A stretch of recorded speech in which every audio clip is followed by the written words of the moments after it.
Good morning. Good morning on this gorgeous autumn day.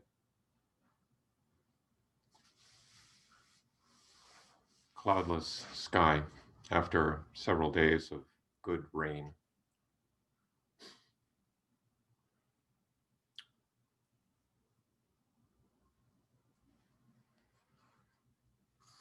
So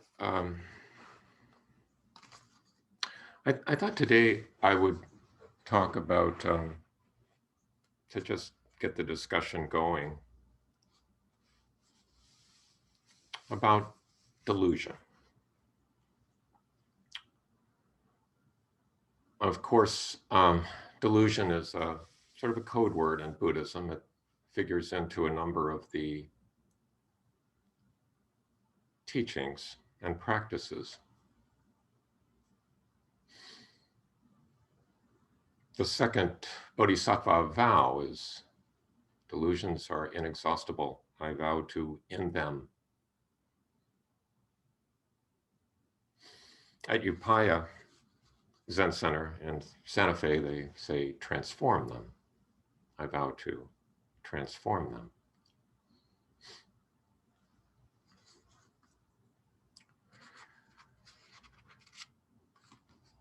The bodhisattva vows have kind of a mysterious origin, probably in 6th century China, according to Robert Aiken, the late Zen teacher who was in a position to know much better than I.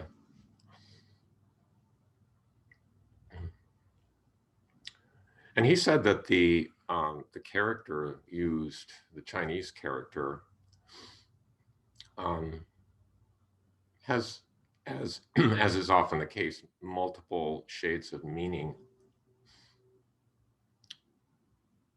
And delusion is one of those shades of meaning.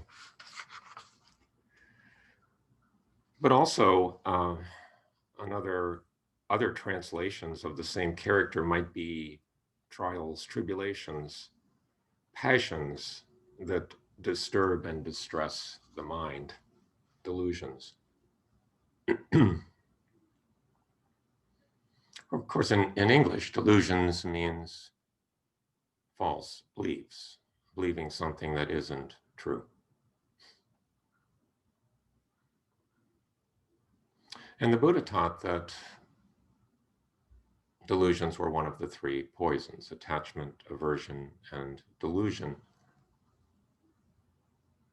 and actually occupied a primary space within the three poisons because attachments and aversions were often related, if not always, to delusions.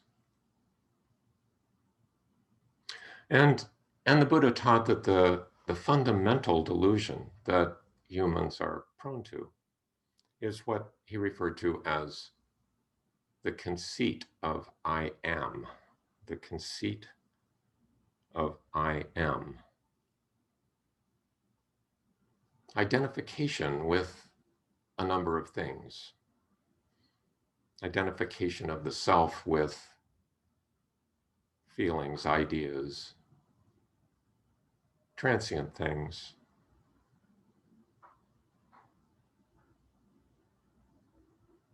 Leading to the notion of a fixedness of the self, a separation.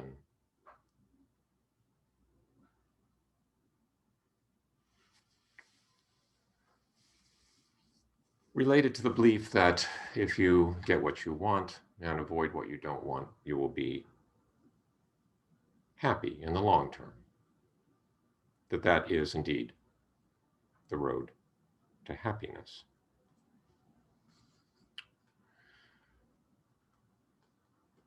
The delusion that we might refer to as just self-centeredness or selfishness. So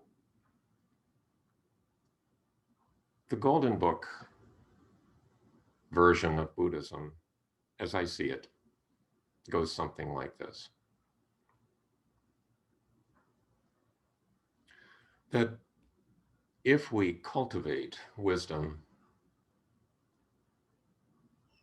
and if we cultivate moral behavior of body, speech, and mind, and if we meditate diligently, that we can get rid of the three poisons. Attachment, aversion, and delusion will just be gone, forever gone. And this is nirvana. This is enlightenment. This is a state that can be attained.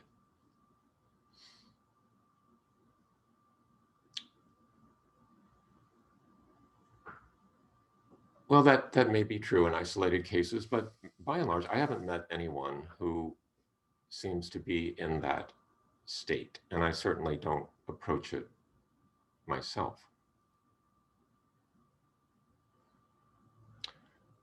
Self-centeredness, the delusion, the conceit of I am, seems to be a recurring theme. And as you watch your thoughts, it comes up again and again, sometimes more frequently, sometimes less frequently, but doesn't seem to go away. And for people beginning a meditation practice and starting to observe their thoughts in a more formal way, as in sitting zazen, it can be distressing because the content of thoughts are perhaps not what you would want them to be. And in fact, people, as they practice more, might feel like they're just getting worse. They're noticing more and more self-centeredness.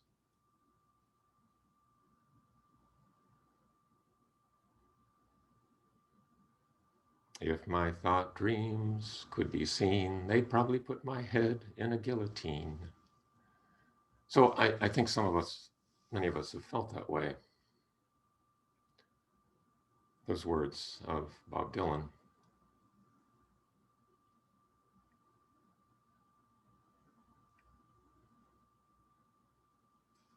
But as one continues to practice and work with all of this, work with this practice, one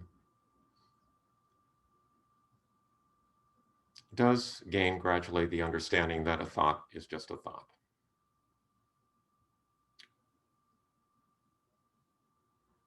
It's not your own thought until you make it your own thought. It's just a thought. It's just vapor. It's nothing. It's no thing.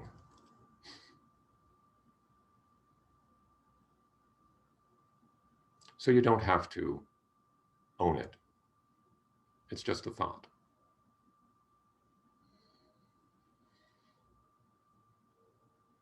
And in fact, you can just let it pass by. Let it go. Just drop it.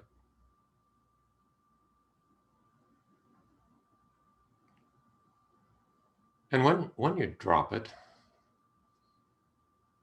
you become a little lighter. It's enlightening.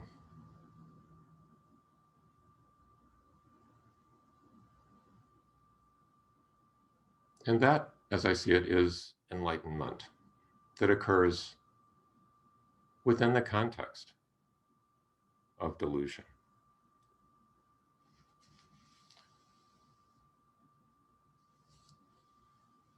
And it is always possible to, as the Upaya version goes, transform delusions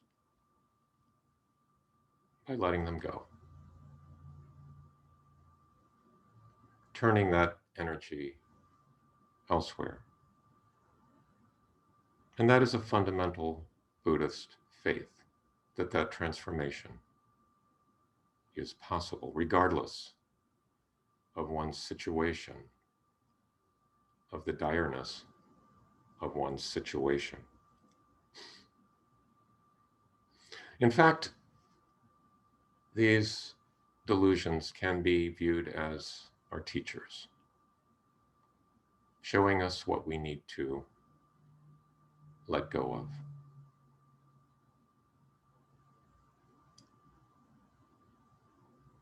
When several years back, um, when after my mother died and my father had been dead for some time, my sister and I were cleaning out the garage at the house where my mother lived, and we happened upon uh, my father's violin. He hadn't played the violin. I'd never seen him play the violin, but he played it in high school apparently, and he still had the instrument, along with all the other accumulation of things of a lifetime in that garage. So I was intrigued by it, and I took it to a violin shop, Beard and Sod violin shop here in Overland, actually, when that was still a going concern, and asked them to repair it. Of course, he informed me that the gentleman there, Mr. Bearden, informed me that the violin had no actual value to speak of. And I would probably be spending more to have it repaired than it was worth. But it had sentimental value. I had it repaired. But then when he gave it back to me, he said, you know, if no one plays this instrument, it's just going to be back in the shape it was when you brought it to me over the years. That's what happens. They need to be played to stay alive. So I thought, well, why not? I'll just learn to play the violin. Now, I knew it was a difficult instrument, but my goal, it seemed, was limited. I thought, well, I'd like to be able to play a simple tune in a manner that is pleasing to the ear. That was my goal. And I thought, well, maybe a couple years.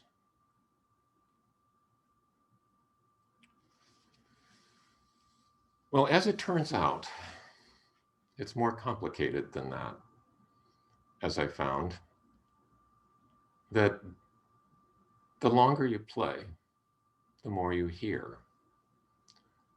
And the more you hear, the more difficult it becomes to produce something that is pleasing to the ear. So that goal of playing a simple tune in a manner that is pleasing to the ear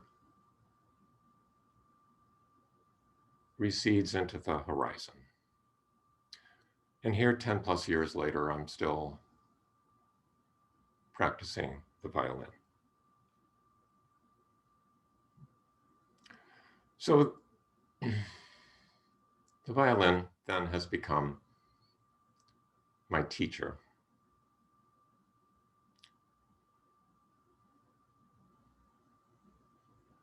It gives me things to work on and helps me know where I need to direct my attention.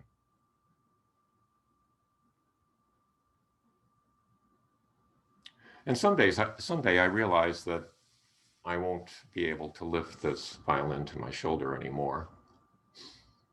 I won't be able to hold the bow. And at that time, the violin can become someone else's teacher.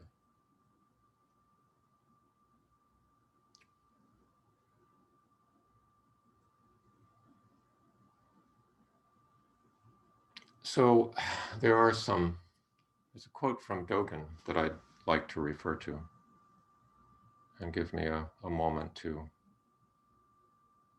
organize this.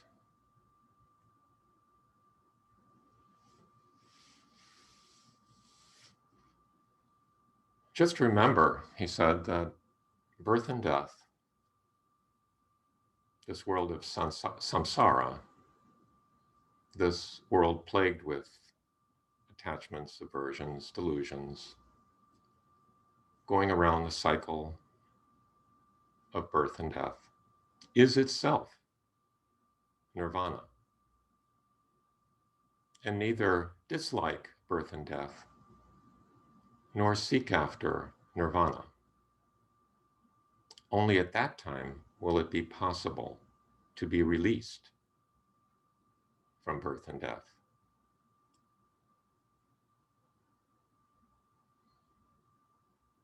So that nirvana arises within samsara.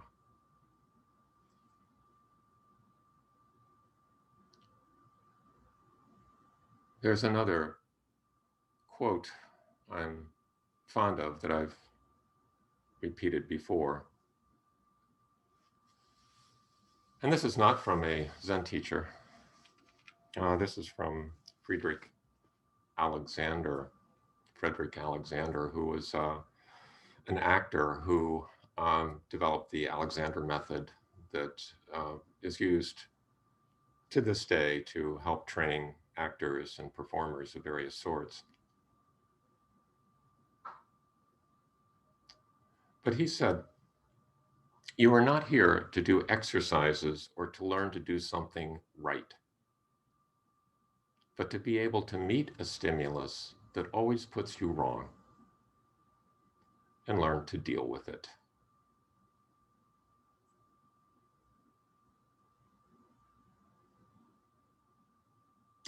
So I look at Zazen that way. It's not an exercise. We're not trying to learn to do it right, but we're learning to meet with the human mind and deal with it in a way that is of benefit to ourselves and others.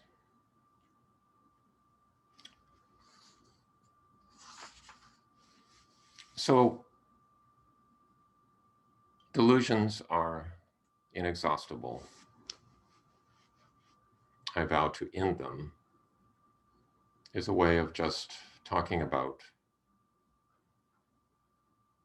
Buddhist practice, living in this world in the Buddha's way.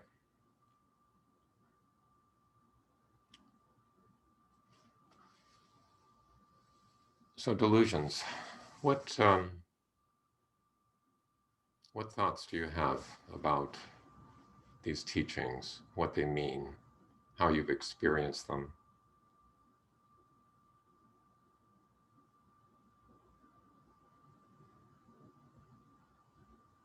I'd be interested in hearing any comments. Thank you so much for listening.